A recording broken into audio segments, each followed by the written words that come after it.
আসসালামু আলাইকুম। কেমন আছেন সবাই? আশা করছি সবাই ভালো আছেন। আমরা ভালো আছি আলহামদুলিল্লাহ।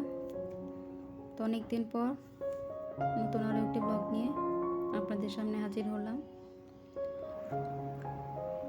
তো আজকে যে মাছ ভেজে নিচ্ছি,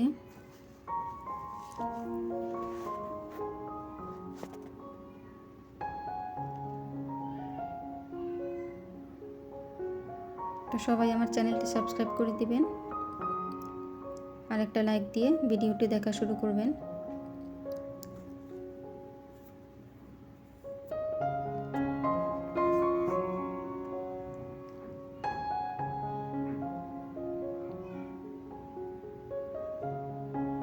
তো আজকে বেগুনের তরকারি রান্না করব, সেটাই মাছ ভেজে নিয়েছিলাম। তো বেগুন আর আলু একসাথে কষিয়ে নিচ্ছি।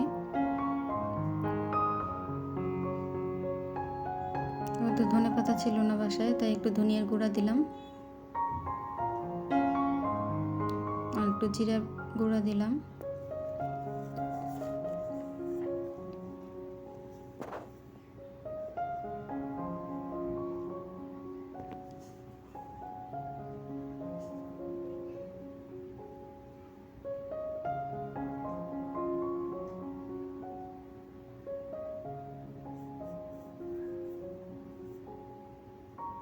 তো এই যে মাছ দিলাম, ওইগুলো বেগুনের তরকারি পাঙ্গাস মাছ দিয়ে।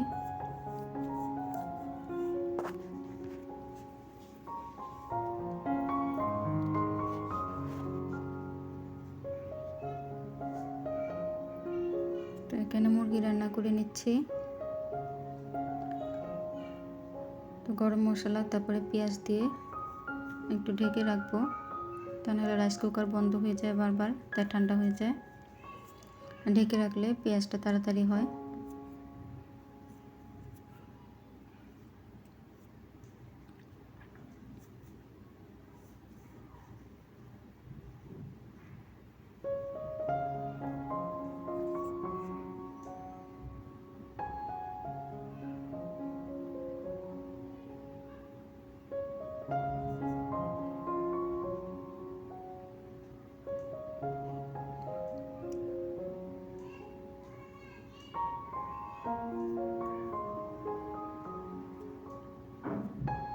তো আদা রসুনটা একটু হালকা ভেজে নিয়েছি।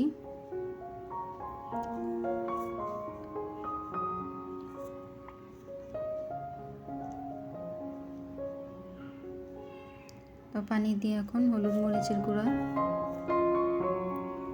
দিয়ে দিব,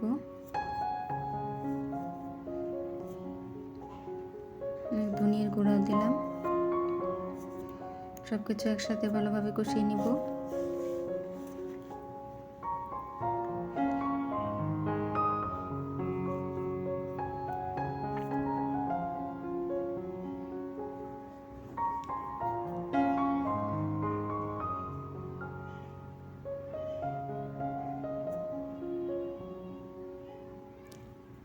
তো মশলাটা কষানোর পরে এখন মুরগিগুলো দিয়ে দিচ্ছি।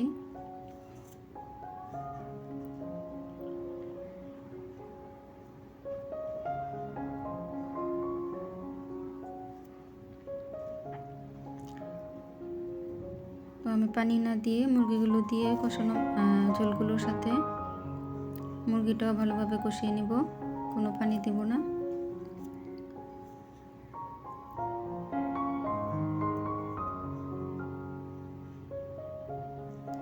তো এই যে প্রায় কষানো হয়ে গিয়েছে, তেল উঠে এসেছে।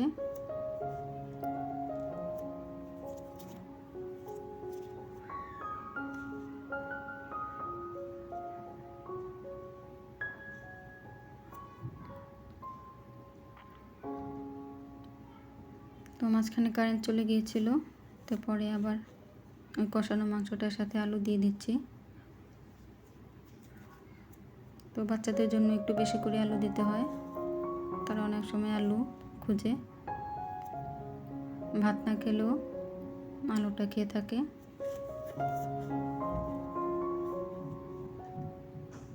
আমি ঝোল দিয়ে এখন ঢেকে রাখবো। কয়েকটা কাঁচামরিচ দিয়ে দিলাম, তারপর একটু 1 চামচের মতো জিরার গুঁড়া দিব শেষে।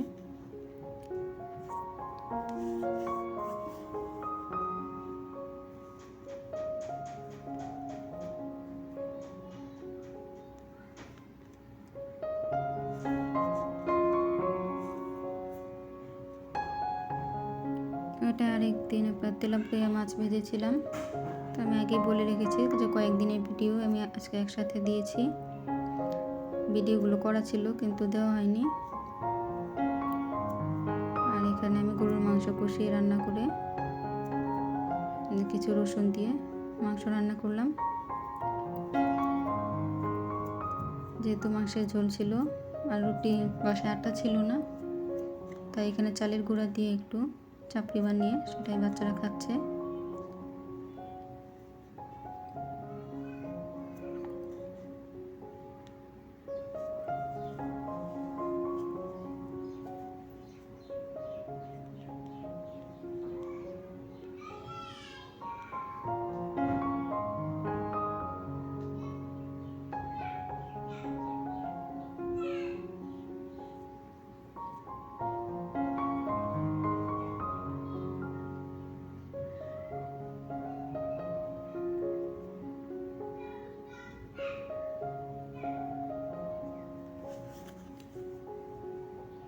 দুই ভাই একসাথে খাচ্ছিল নাস্তা।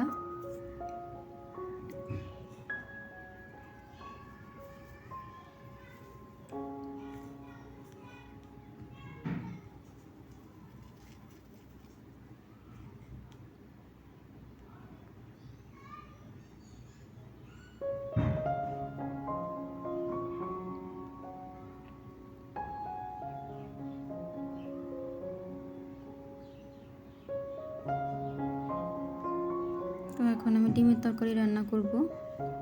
তেজপাতা, পেঁয়াজ, আদা রসুন দিয়ে একটু ভেজে নিয়ে হলুদ মরিচ গুঁড়ো দিয়ে ঝোলটা কষিয়ে নেব।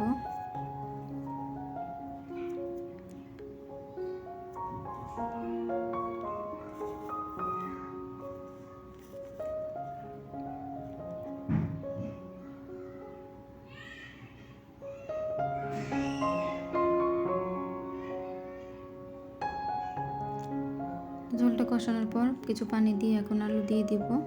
আলু দিয়ে ডিম রান্না করব।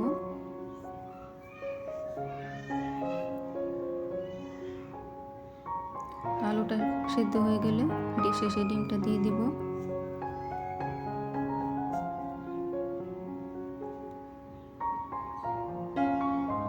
কয়েকটা কাঁচামরিচও দিয়ে দিলাম।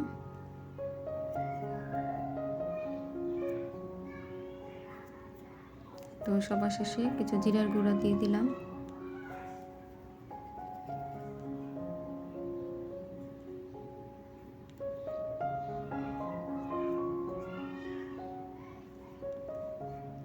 বাচ্চাদের জন্য একটু মাছ ভাজছিলাম, ওরা মাছ ভাজা দিয়ে খাবে। আর দুই একটা পিস দিয়ে আমি এখানে তরকারি রান্না করব।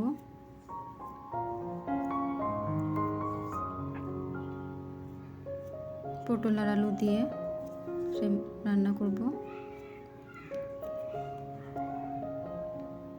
তারা তো তরকারির মাছ খাবে না, তাই তাদের জন্য ভাজা মাছটাই উঠিয়ে রাখবো। বাচ্চারা তরকারিটা তেমন খেতে চায় না।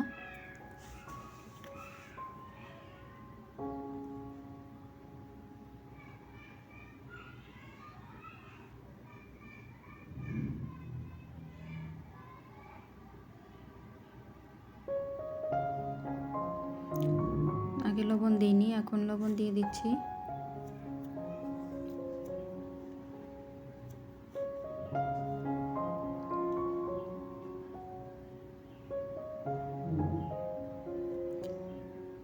তো মাত্র 2 টুকরা দিয়েই মাছ রান্না করে তরকারিটা রান্না করব, কারণ বেশি দিলে আর খাওয়া হবে না। বাচ্চারা তো ভাজা মাছই খাবে।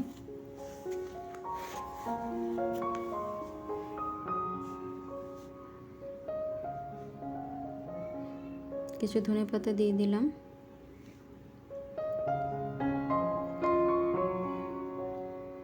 আর এখানে আমি আজকে কাচকি মাছটা পেঁয়াজ দিয়ে একটু ভুনার মতো করব।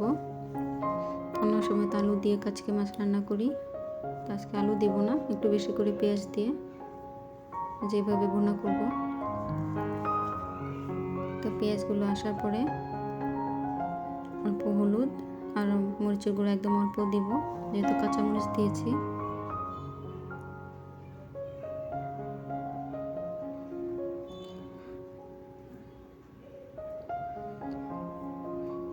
তো মশলাটা একটু হওয়ার পরে মাছগুলো দিয়ে দিব। তারপর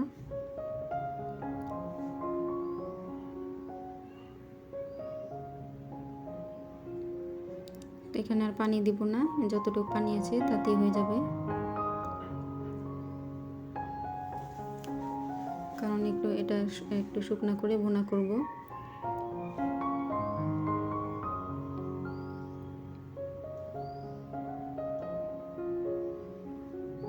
পানি প্রায় শুকিয়ে এসেছে, এটাকে এখন নেড়ে চেড়ে শেষে ধনেপাতা দিয়ে দেব।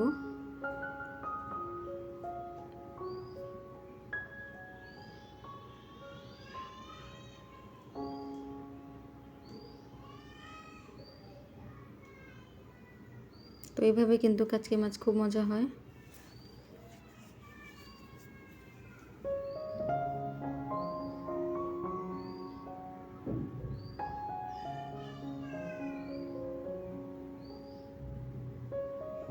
তো কিছুক্ষণ নাড়তে চাড়তে হবে যেন পানি যা থাকে তা শুকিয়ে যায়। হয়ে গিয়েছে কাচকি মাছ। তো আজকে এই পর্যন্তই। ভালো থাকবেন সবাই। আল্লাহ হাফেজ।